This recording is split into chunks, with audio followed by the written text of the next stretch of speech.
Hello everyone, मैं आपका Prashant sir and today we are going to discuss a very important chapter that is long walk to freedom. उसके बारे में पहले brief में बता दूं। लॉन्ग वॉक टू फ्रीडम आपका जो अफ्रीका के पहले ब्लैक प्रेसिडेंट थे हमारे नेल्सन मंडेला जी, उनकी ऑटोबायोग्राफी से लिया हुआ एक एक्सट्रैक्ट है। उसमें बेसिकली इस चैप्टर में यही बताया गया है कि 300 साल मतलब ऑलमोस्ट 3 सेंचुरीज के ऑपरेशन में रहने के बाद जब ओथ सेरेमनी होती है, जब नेल्सन मंडेला ओथ लेते हैं एज ए प्रेसिडेंट के रूप में, तो उसमें क्या क्या भाषण में अपने बोलते हैं और किन किन बातों पे वो चर्चा करते हैं, उनके क्या थॉट्स थे, यही सारा चीज़ पूरे इस चैप्टर में पढ़ना है। तो 3 दशक के गुलामी के बाद 10 मई 1994 को प्रिटोरिया के एम्पी थिएटर में स्वेरिंग इन सेरेमनी होती है। डेमोक्रेटिक कंट्री की स्थापना होती है और वहाँ पे मतलब रेनबो ऑडियंस थी। रेनबो ऑडियंस क्यों बोलते हैं? क्योंकि वहाँ कलर के विभेद पे नहीं होता। हर हर जाति के, हर धर्म के सारे लोग वहाँ पे मौजूद थे। यहाँ तक कि वो लोग भी वहाँ पे मौजूद थे जो लोग जो जब नेल्सन मंडेला जेल में थे, फ्रीडम स्ट्रगल के दौरान जब वो जेल में थे, तो वो सारे ऑफिशियल्स जब उनको जेल में रखे हुए थे, वो सारे ऑफिशियल्स भी प्रेजेंट थे और उनको सैल्यूट कर रहे थे। तो ये कहने का मतलब कि नेल्सन मंडेला का यही थॉट था कि जो चीज़ हम झेलते आए इतने दिनों से, जैसे हम क्या, अपार्थेड की बहुत कल्चर चलते आ रही थी साउथ अफ्रीका में। अपार्थेड क्या था? Basically people were discriminated on the basis of their colour, religion, gender, जो भी था उसके हिसाब से मतलब डिस्क्रिमिनेट किया जाता था। ब्लैक लोगों को बहुत सारी यातनाएं दी जाती थी, उनको प्रोहिबिट किया जाता था, इस जगह पे नहीं जा सकते, बहुत मतलब डिमीनिंग चीज़ें की जाती थी। उसी को अपार्थेड बोलते हैं। आज के डेट में भी कहीं कहीं हम लोग सुनते हैं कि कलर के बेसिस पे बहुत जगह रंग भेद जो है, नस्ल भेद की नीतियाँ जो बहुत कंट्रीज़ में होती हैं, तो यही उस समय होता था। और इसी के खिलाफ जो है ना, बहुत नेल्सन मंडेला ने बहुत आवाज़ उठाई थी। और फिर जब उन्होंने शपथ लिया तो उन्होंने यही चीज़ इंश्योर किया कि आगे से इस तरह की कोई भी चीज़ हमारे डेमोक्रेसी में नहीं होगी। और उनका स्ट्रॉन्ग बिलीव था कि ये डेमोक्रेसी लंबे समय तक रहे और फिर से हमारा देश कभी गुलामी में न जाए। उनके कुछ बहुत अच्छे विचार थे। उन्होंने सबसे पहले तो ही paid homage to all those martyrs of freedom struggle. उन्होंने कहा कि वो बहुत ही बहादुर और एक्स्ट्रा वैलर के आदमी थे जिन्होंने भी इस आज़ादी के लिए लड़ाई लड़ी, जिन्होंने इस आज़ादी में साथ दिया। उन सबको नमन किया उन्होंने। और फिर उसके बाद से एक चीज़ और बोले कि इस डेमोक्रेसी में चलिए धन दौलत मिनरल्स वगैरह, अफ्रीका रिच है, डायमंड्स वगैरह सब कुछ है उसके पास, लेकिन सबसे बड़ी दौलत कौन है? पीपल है। जैसे हमारे यहाँ है ना, people are the supreme source of power in a democracy. वही चीज़ मंडेला जी भी कहते हैं, उनका अपना विचार होता है और उनके कई सारे विचार हैं। उनके हिसाब से क्या होता है कि हर नेशन को मतलब हर इंडिविजुअल के ट्विन एप्लीकेशंस होते हैं।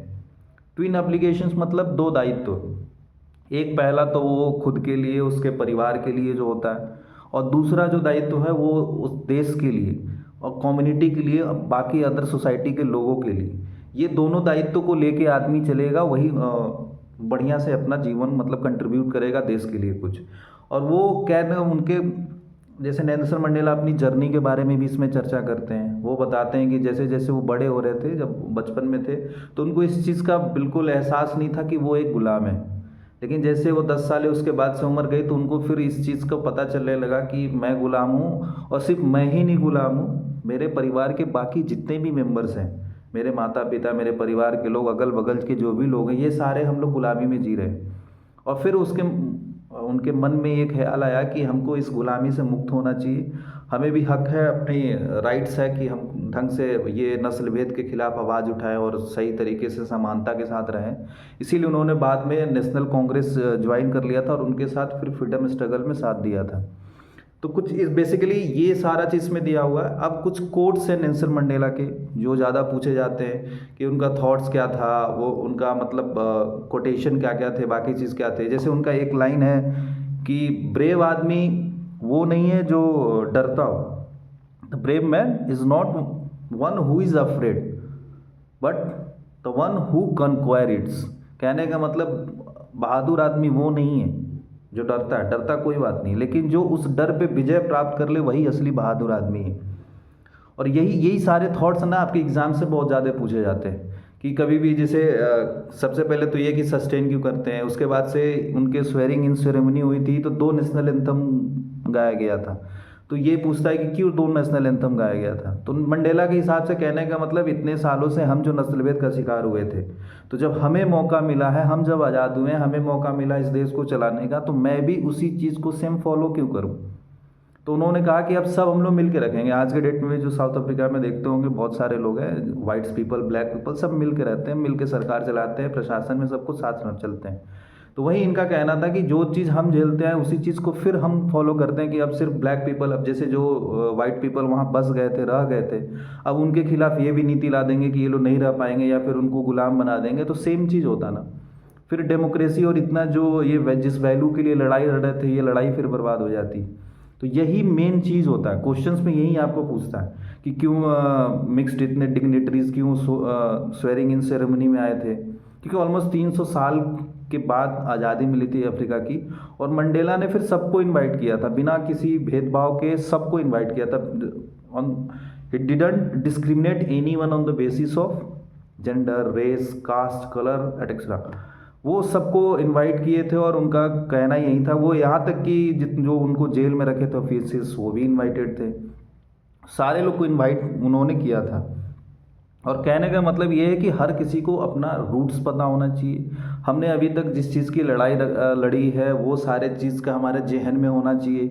हमारा जो ड्यूटीज़ है, जो होता है ना ट्विन ऑब्लिगेशन, जो आपको अभी बता रहे थे, तो हमारे ड्यूटीज़, हमको दायित्व तो अपने अच्छे से पता होना चाहिए। देश का निर्माण कब होगा? जब पहले आप अपने खुद से सुखी रहने के लिए काम करोगे, अपने परिवार के लिए काम करोगे, उसके बाद दूसरा दायित्व तो आपका देश के लिए, सोसाइटी के लिए आप कुछ अपना एफर्ट दो, कंट्रीब्यूशन दो, तब फिर देश आपका ग्रो कर सकता है। तो यही सारा चीज़ें ज़्यादा चैप्टर आपको लगता है कि बहुत ज़्यादा, बहुत बच्चे ऐसे बोलते हैं कि इस चैप्टर से आता है, समझ में नहीं आता, नेल्सन मंडेला चैप्टर में होता है। बेसिक थीम है आपको, जैसे आपको अगर पढ़े होंगे, आप लोग 10th में अभी हो, बाकी सोशल स्टडीज़ वगैरह चैप्टर भी पढ़ते होंगे, तो डेमोक्रेसी के बारे में पढ़ते होंगे, फिर नॉन डेमोक्रेटिक गवर्नमेंट के बारे में पढ़ते होंगे। तो नॉन डेमोक्रेटिक गवर्नमेंट के नेगेटिव एस्पेक्ट क्या है, डेमोक्रेटिक गवर्नमेंट के पॉजिटिव एस्पेक्ट क्या हैं, तो ये सब चीज़ अगर आपको मालूम होगा तो कोई भी आंसर, इंग्लिश में हो चाहे कहीं पे हो, आंसर्स आप इजीली लिख सकते हो।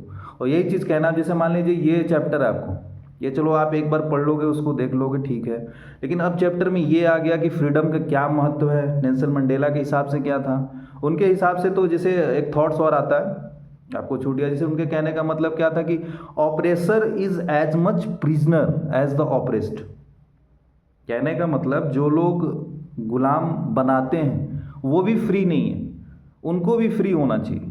वो भी फ्री नहीं है, वो भी दूसरे को जो गुलाम बना रहे हैं ना, वो भी बंधे हुए हैं, वो भी मतलब कंप्लीट, उनके पास भी फ्रीडम नहीं है।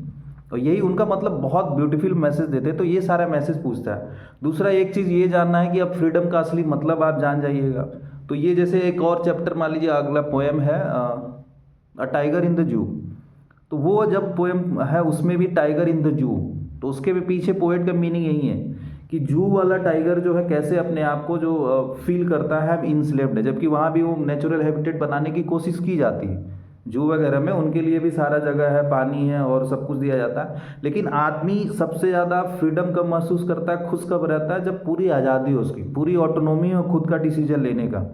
तो ये क्वेश्चन आपको पूछा जाएगा कि नेल्सन मंडेला का जो फ्रीडम था और ये जो टाइगर इन द जू है, दोनों के फ्रीडम को आप कैसे कंपेयर करोगे, और कितना क्यों लॉन्गिंग था, दोनों लोग क्यों फ्रीडम चाहते थे, क्यों टाइगर इन द जू, उनको सारा सुविधा सब कुछ तो मिल रहा आसानी से, फिर भी वो क्यों लॉन्गिंग करता है कि भैया मैं भी खुले आसमान में, मतलब यहाँ से बाहर रह के अपने नेचुरल हैबिटेट में रहूँ। तो ये सब कुछ आपको पता होना चाहिए।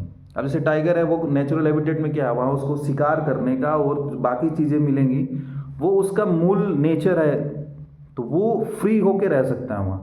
यहाँ क्या है, वो बैठा हुआ है, उसको चीज़ें खाने के लिए मिल जा रही हैं, वो बस उतना लिमिटेड कन्फाइंड स्पेस है, उसी में रह रहा है। तो वो चीज़ से उसको धीरे धीरे क्या होगा, शुरू में मान लीजिए अच्छा लगता है कोई भी चीज़, अगर जैसे शुरुआत में इंस्लेव्ड होता है, जैसे मंडेला ने भी बताया था कि शुरू में हमें पता ही नहीं था कि इंस्लेव्ड हुए हैं कुछ। अगर हमारे जैसे हमारे यहाँ भी जो हम लोग जब गुलामी में थे, जो हमारी देश गुलामी में थी, तो शुरू में क्या था, जो भी एजुकेशन के नाम पे ब्रिटिश, या फिर कोई रेलवे का इंट्रोडक्शन हुआ, पोस्ट ऑफिस का इंट्रोडक्शन हुआ, तो शुरुआत में कुछ लोगों को क्या लगा कि हमारे बेहतरी के लिए, और ब्रिटिश ने भी वही कहा था, we are here to civilise the people of India. तो कहने का मतलब वो शुरू में जो चीज़ें दे रही थी अच्छी लग रही थी कि हाँ अरे ये उन्नति वाली चीज़ें हैं, ये सारा चीज़ हमको नहीं पता था।